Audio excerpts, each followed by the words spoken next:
Olá, meus irmãos. Eu quero ler com vocês o Salmo 50 para que possamos estudar juntos um pouco sobre a nossa adoração a Deus.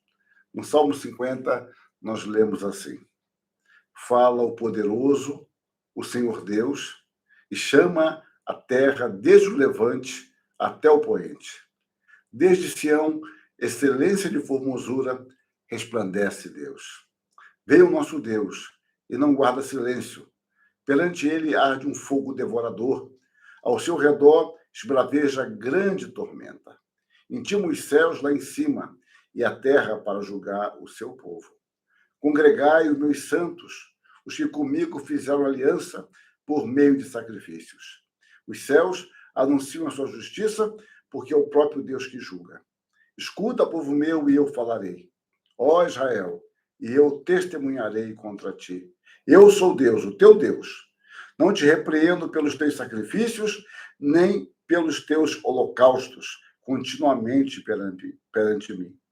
De tua casa não aceitarei novilhos, nem bodes dos teus apriscos. Pois são meus todos os animais do bosque e as alimárias aos milhares sobre as montanhas. Conheço todas as aves dos montes, e são meus todos os animais que pupulam no campo.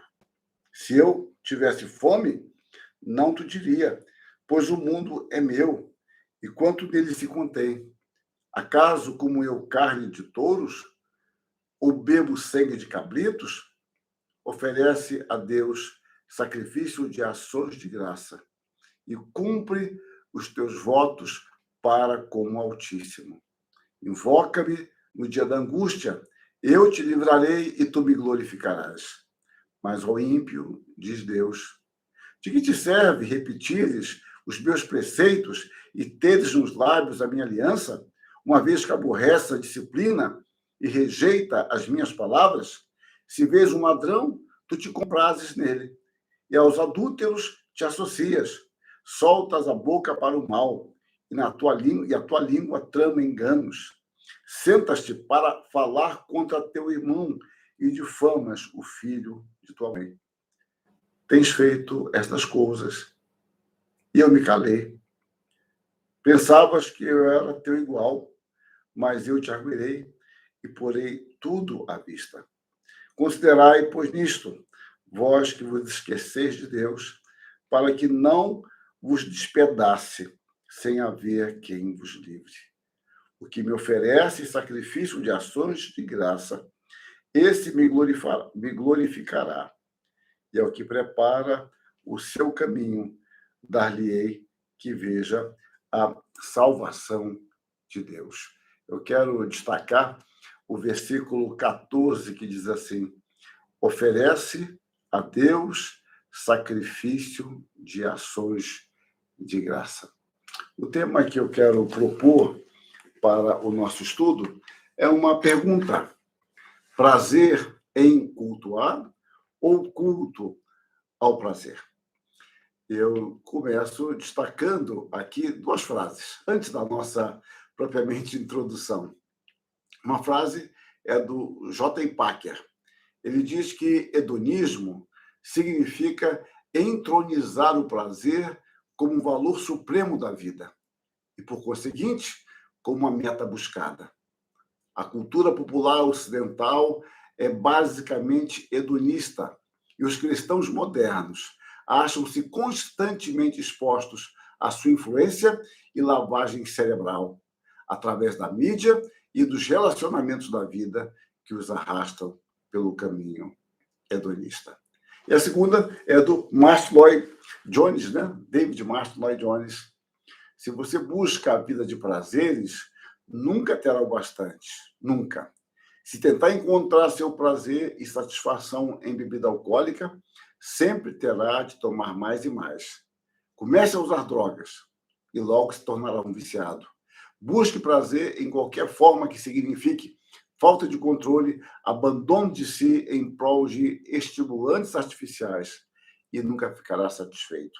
A vida sem Deus nunca satisfaz ninguém. Bom, comecemos agora algumas reflexões sobre este texto. Mas antes, oremos pedindo a direção de Deus. Nosso Deus, nós lemos a tua palavra e pedimos a tua iluminação para que possamos compreendê-la. Sabemos que a tua palavra é sempre clara, direta e eficaz. Pedimos, então, que tu desbloqueie a nossa mente, os nossos corações, para que possamos entendê-la e, pela ação do teu mesmo Espírito, nós possamos vivenciá-la. Nós te rogamos isso e te agradecemos antecipadamente em nome de Cristo Jesus. Amém. Para atrair e segurar seus, entre aspas, consumidores, as igrejas estão usando estratégias de marketing. A principal dela é sinta-se bem ou queremos ser seus amigos, queremos que você esteja feliz e à vontade em nosso meio. Desejamos pessoas satisfeitas para que possam voltar e consumir mais. Nesse processo, o cliente ele vai ter sempre razão e a sua satisfação será o nosso objetivo direto. Queremos saber o que gostam de ouvir para poder apresentar tais assuntos de forma comovente e convincente. As acomodações devem estar bastante confortáveis e atraentes. A música tem que ser cativante. A pregação deve ser breve, agradável, alegre e com um bom comunicador que não fale de pecado ou coisas assim que poderiam assustar o cliente. Palavras duras, porém verdadeiras, nós podemos encontrar em uma afirmação de James White. Sempre que eu uso isso, eu sinto que é um remédio amargo ou um diagnóstico, melhor dizendo, amargo, mas verdadeiro.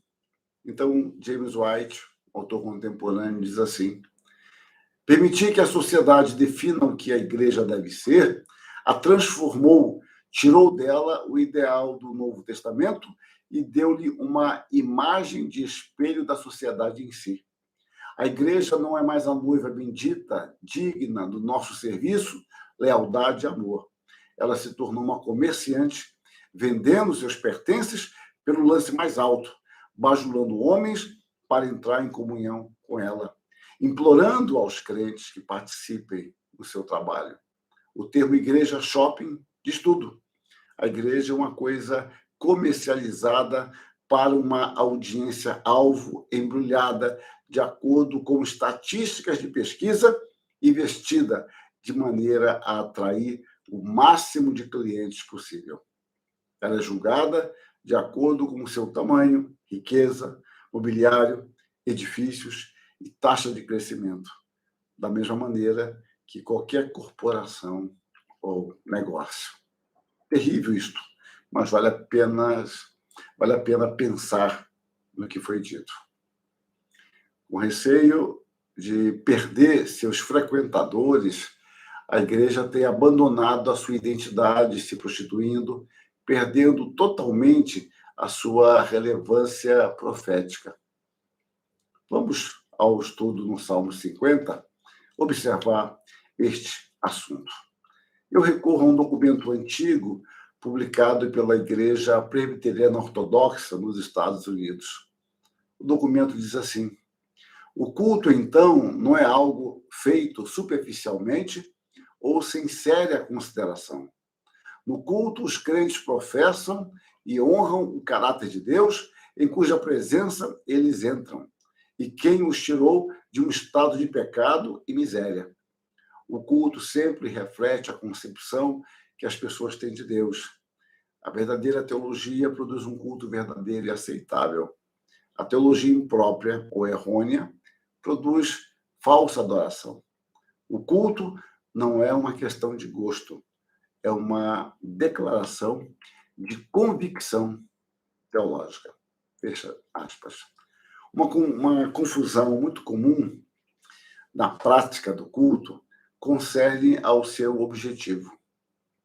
A quem queremos agradar de fato? O culto que prestamos a Deus me parece, em muitas circunstâncias, enfrentar dois perigos opostos. Se, por um lado, podemos cair num ritualismo vazio, por outro, podemos incorrer num equívoco de transformar o culto a Deus no meio de extravasar o nosso sensualismo com um verniz religioso. Vamos, antes de tentar aprofundar um pouco mais essa questão, vamos ver a passagem bíblica que lemos, expor um pouco sobre ela. Asaf, contrastando a prática adoracional existente com o culto agradável a Deus, apresenta alguns critérios do culto que glorifica a Deus. Então, no Salmo 50, ele indica a seriedade e solenidade do culto.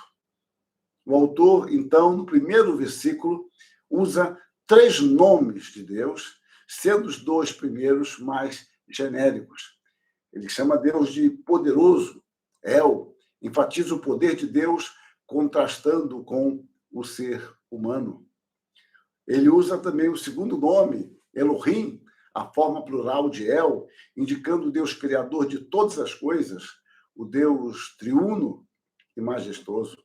E usa também o Jeová, o autoexistente, o Deus da aliança. Deste modo, o escritor, logo de início, quer enfatizar a grandeza de Deus, daquele que estava sendo esquecido na adoração e queria falar ao povo. A demanda de Deus com o seu povo, o Senhor, no ato simbólico, e não é esse ato simbólico não somente ocorre aqui, você pode ver em Deuteronômio 30, 19, Isaías 1, verso 2, e Miqueias 6, 1 e 2. Então, neste ato simbólico, Deus chama a criação por testemunha de suas palavras para com o povo impenitente. Isso fica muito claro do verso 4 ao verso 7. Deus, como juiz de toda a terra, diz que não aceitaria sacrifícios do povo. Isso está claro nos versos 6 e 9. O povo, no entanto, insensível aos seus próprios pecados, tomou o silêncio de Deus como uma aprovação tácita de seus pecados, projetando em Deus o seu comportamento. Considerando que eles mesmos procediam deste modo, pensavam que Deus fosse igual a eles. No entanto, Deus, no momento próprio, exporia diante deles os seus pecados. Fica evidente nos versos 18 a 21. Deus que deu a lei não permaneceria para sempre em silêncio. O reto e santo juízo de Deus envolve tanto a bondade como a punição decorrente do pecado. Deus tem que disciplinar todo ato de desobediência. E, em primeiro lugar, ele o fizera por intermédio da palavra, que os homens impenitentes já previamente rejeitaram. Está isso no verso 17. Mas agora, então, chegou a hora do julgamento. Por meio desse julgamento, sobressaem alguns aspectos do culto que glorifica a Deus. Vejamos, então, isto. O culto que glorifica a Deus é dirigido a Deus. Você pode ver isso nos versos 6, 7 e 14. Pode parecer estranho o que estamos dizendo, visto que podemos simplesmente pensar que o culto que prestamos é, obviamente, dirigido a Deus. No entanto, no verso 14, que eu destaquei já desde o início, a ênfase de Deus é: oferece a Deus sacrifício de ações de graças. Então, esta é a ênfase que Deus dá por meio do seu servo. Oferece a Deus sacrifício de ações de graças. Para nós protestantes, essa recomendação pode passar despercebida ou apenas para servir, para confirmar a nossa prática. Afinal, nós costumamos pensar, nós não adoramos imagens, nem outros seres criados, estamos comprometidos rigorosamente com os primeiros mandamentos. No entanto, nós vemos a advertência de Deus para o povo que conhecia esses mandamentos. Não terás outros deuses diante de mim. Não farás para ti imagem de escultura, nem semelhança alguma do que há em cima dos céus, nem embaixo da terra, nem nas águas debaixo da terra. Não as adorarás, nem lhes darás culto. Por isso, nós podemos pensar de forma aliviada. Deste pecado estamos livres. E, de fato, nós devemos dar graças a Deus por não incorrermos nesta forma de pecado. Contudo, há outras formas de cometer o mesmo pecado. E para essas formas, é necessário que estejamos mais atentos. No Novo Testamento, Jesus Cristo nos mostra que muitas das orações supostamente dirigidas a ele, na realidade não eram. Em Mateus 6, versos 5 e 6 e 9, lemos: E quando orardes, não sereis como os hipócritas, porque gostam de orar em pé nas sinagogas e nos cantos das praças, para serem vistos dos homens. Reparem, para serem vistos dos homens. E continua: Em verdade vos digo que eles já receberam a recompensa. Tu, porém, quando orares, entra no teu quarto e, fechada a porta, orarás a teu pai que está em secreto, e teu pai que vem em secreto te recompensará. Portanto, vós orareis assim, Pai nosso que estás nos céus. Ele passa agora, a partir do verso 9, ensinar a forma como nós deveríamos orar. E o problema, dentro do contexto vivido por Jesus, é que muitos dos judeus, na realidade, ofereciam as suas orações aos homens, mesmo usando o nome de Deus.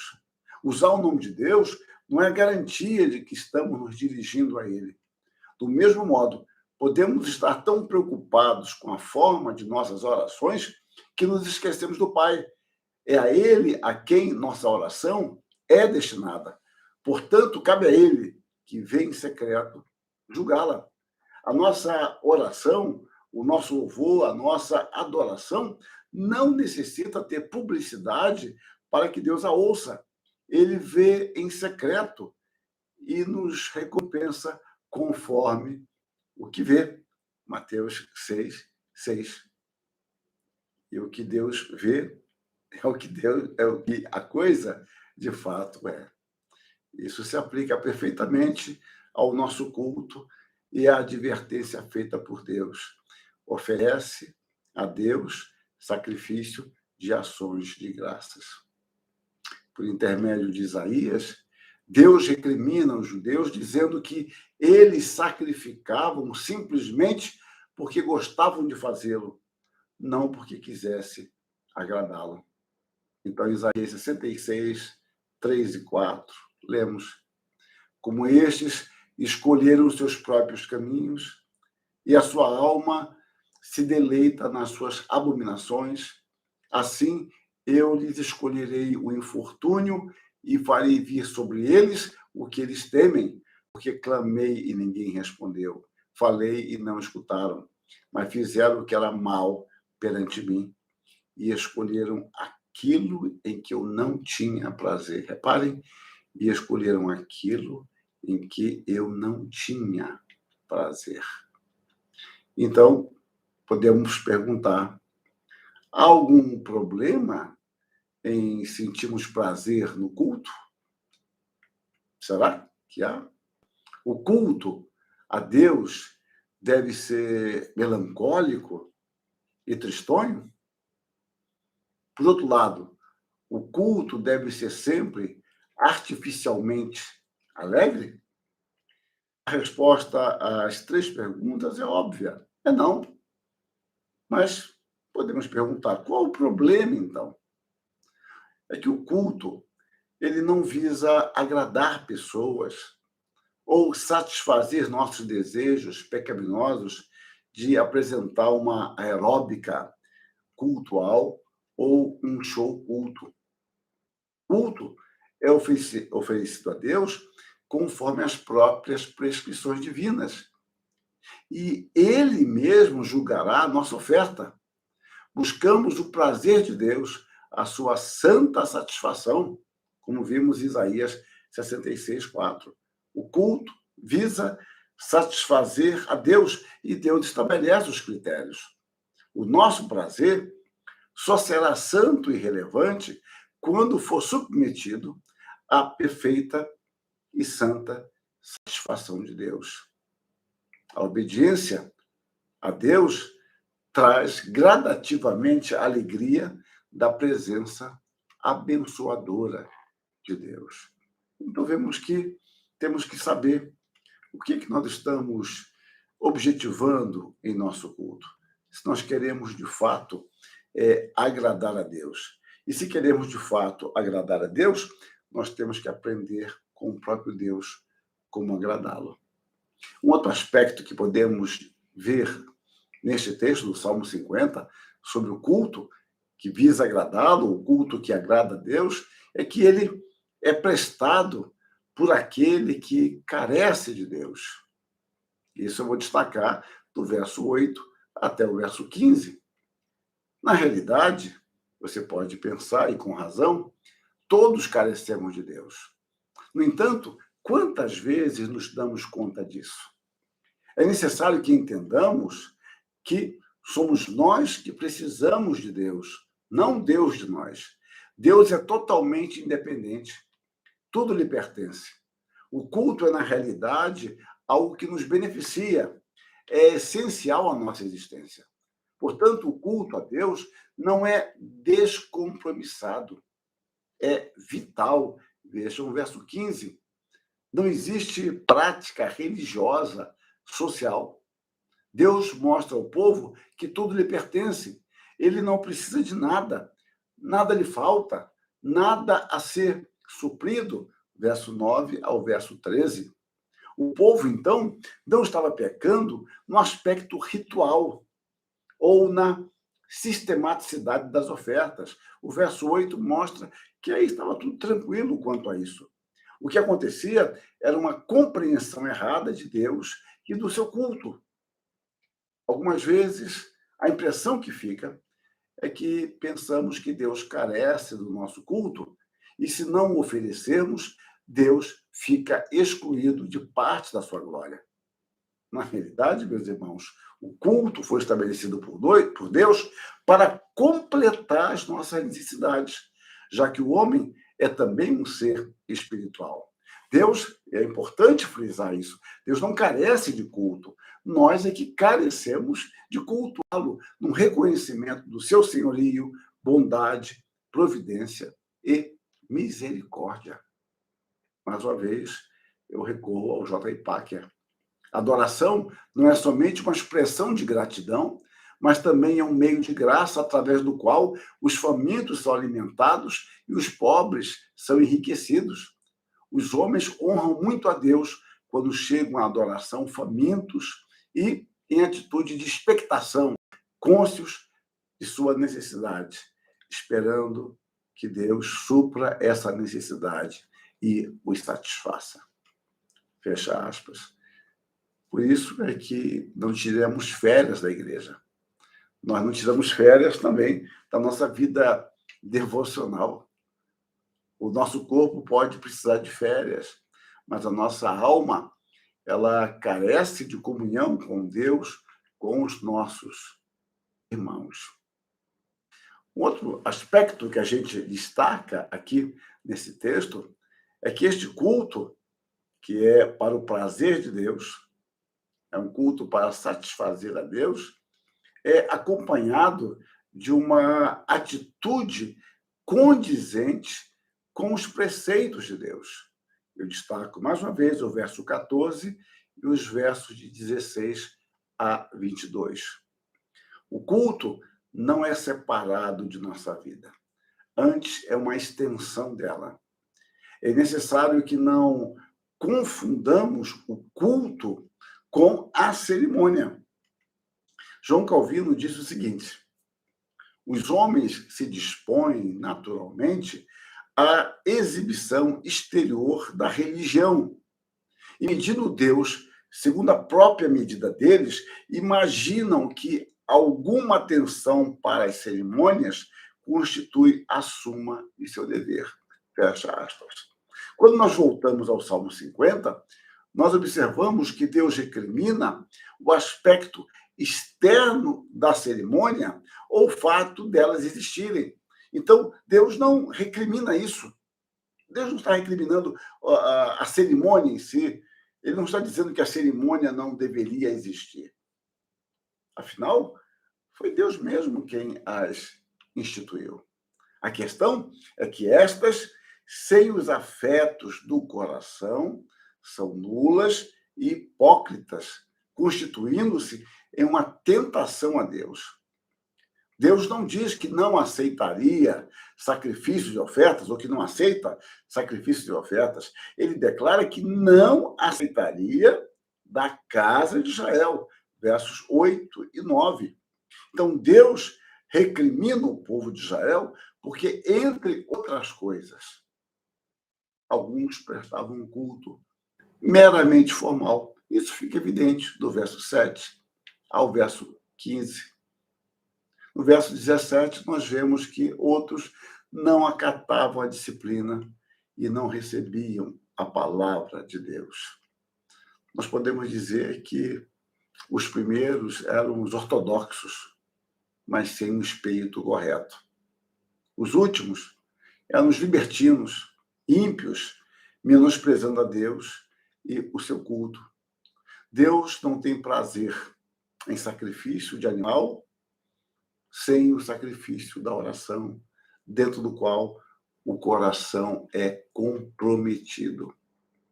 A confissão de sua palavra, sem uma vida que se harmonize com os seus ensinamentos, é uma abominação a ele. Este mesmo princípio está expresso em outras passagens bíblicas. Por exemplo, Salmo 24, Salmo 40, Salmo 51, Oséias 6, Miqueias 6. E todas essas passagens, de alguma forma, fazem eco a 1 Samuel 15, 22, quando lemos: tem porventura o Senhor tanto prazer em holocaustos e sacrifícios, quanto em que se obedeça à sua palavra?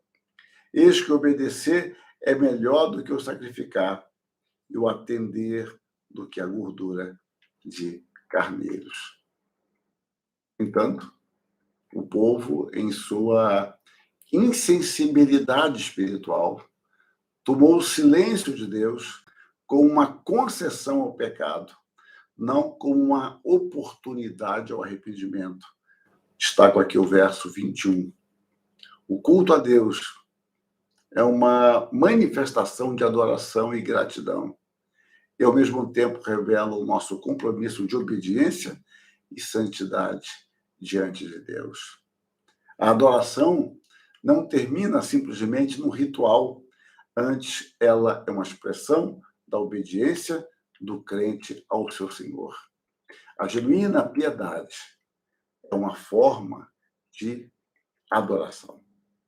Eu quero destacar algumas lições importantes, que eu estou chamando aqui de algumas implicações. A primeira delas é que Deus deseja que lhe prestemos um culto conforme as suas prescrições e com integridade de coração.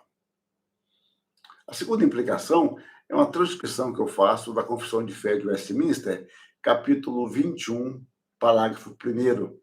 É algo que eu considero um resumo bastante consistente do que deve ser o nosso culto, ou o que deve orientar o nosso culto. Diz lá: o modo aceitável de adorar o verdadeiro Deus é instituído por ele mesmo, e é tão limitado pela sua própria vontade revelada que ele não pode ser adorado segundo as imaginações e invenções dos homens ou sugestões de Satanás, nem sob qualquer representação visível ou de qualquer outro modo não prescrito nas Santas Escrituras. Adorar, digo eu agora, adorar a Deus de modo não prescrito em sua palavra é um ato idólatra, pois deste modo adoramos na realidade a nossa própria vontade e gosto. Aqui há uma inversão total de valores. Em nome de Deus, buscamos satisfazer os nossos caprichos e desejos, ou seja, nós temos conhecimento da palavra, de como Deus deseja ser adorado, mas nós santificamos a nossa vontade, o nosso gosto. E Deus, então, é que deve se acomodar àquilo que eu gosto e ser glorificado por meio daquilo que eu gosto, a revelia e seus ensinamentos. Deus, neste caso, se tornou um mero instrumento para a expressão de nossa vontade.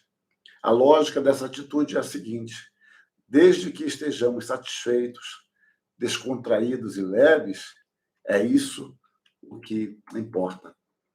Quem assim procede já recebeu a sua recompensa, a satisfação momentânea do seu desejo pecaminoso. Ou seja, eu quero supostamente adorar a Deus me satisfazendo, ou como Jesus Cristo recrimina aqueles fariseus que eles usavam o nome de Deus para serem vistos e já receberam a recompensa. E qual era a recompensa? Vocês não queriam ser vistos? Muito bem, já foram vistos, mas não espere nada mais de Deus. Um terceiro aspecto é que o culto que glorifica a Deus é acompanhado de uma vida que se esmera por cumprir a sua palavra e aceitar a sua disciplina. Calvino disse que Deus só é corretamente servido quando sua lei é obedecida. Não se deixa a cada um a liberdade de codificar um sistema de religião ao sabor de sua própria inclinação, senão que o padrão de piedade deve ser tomado da palavra de Deus. Fecha aspas. O padrão de piedade deve ser tomado da palavra de Deus. Um quarto aspecto é que o culto cristão é a expressão da alma que conhece a Deus e que deseja dialogar com o seu Criador, mesmo que este diálogo, por alguns instantes, consista num monólogo edificante no qual Deus nos fale por meio da sua palavra. Eu gosto dessa expressão diálogo, que a primeira vez que eu vi alguém usando foi nos anos 70, um articulista numa revista mexicana, Garcia, Vandoval Garcia, ele dizia que, em essência, o culto é o encontro de Deus com o seu povo, no qual se estabelece um diálogo. Deus fala à sua igreja por meio da sua palavra e a congregação expressa a sua adoração ao Senhor mediante as orações, oferendas e hinos. Então, o culto a Deus é um diálogo iniciado por Deus. É Deus quem fala primeiro conosco. E Deus estabelece o padrão desse diálogo, e Deus nos capacita a ouvir a sua palavra, entender a sua palavra e responder a Ele por meio do seu Santo Espírito. Então, devemos entender que nesse diálogo, a preponderância está em Deus, na sua majestade, na sua soberania.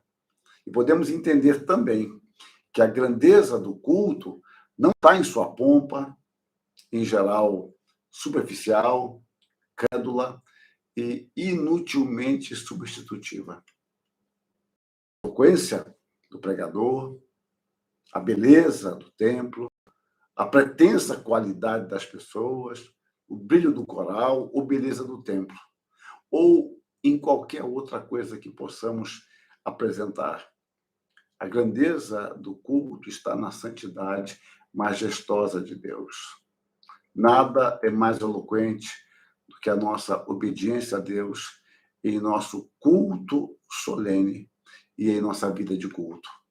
O culto envolve o cultivo de relações de obediência para com Deus e relações justas com o nosso próximo. Esta é a expressão mais sublime da piedade bíblica. Relações de obediência com Deus e relações justas com o nosso próximo. O quinto aspecto que eu destaco é, mais uma vez, uma citação do J. Packer. O que precisamos no presente para aprofundar nossa adoração não é novas formas litúrgicas, nem novos hinos e corinhos. Pelo contrário, precisamos de um preparatório trabalho do coração antes de começarmos o culto. O culto não é algo mecânico, improvisado, simplesmente regido por tempos e lugares. Nós precisamos nos preparar para dialogar com o nosso Deus, para cultuar a Deus. Precisamos preparar o nosso coração para este encontro. O sexto aspecto que eu destaco é que o culto que prestamos a Deus é o prenúncio do que prestaremos de forma perfeita na eternidade. Devemos cultivar em nossa mente e coração a doce expectativa pela vida futura, na presença do Senhor, onde há plenitude de alegria, como nos diz o Salmo 16, 11. E, por fim, em sétimo destaque que eu dou, sétima implicação, é uma carta de Calvino.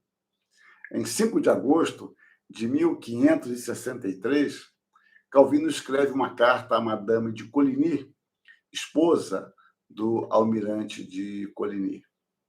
Em meio a palavras de conforto e estímulo, se reporta às suas próprias enfermidades e aflições, dizendo que elas, além de nos humilhar e evidenciar nossa fraqueza, podem também servir para nos conduzir a colocar nossos olhos na misericórdia de Deus.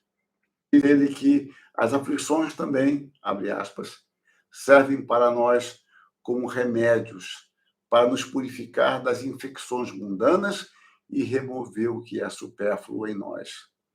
E como são mensageiras da morte, devemos aprender a ter um pé levantado para partir quando aprouver ao Senhor. Eu gosto muito dessa parte, aprender a ter um pé levantado para partir quando aprouver a Deus. O fato é que nós somos peregrinos, estrangeiros e hóspedes neste mundo.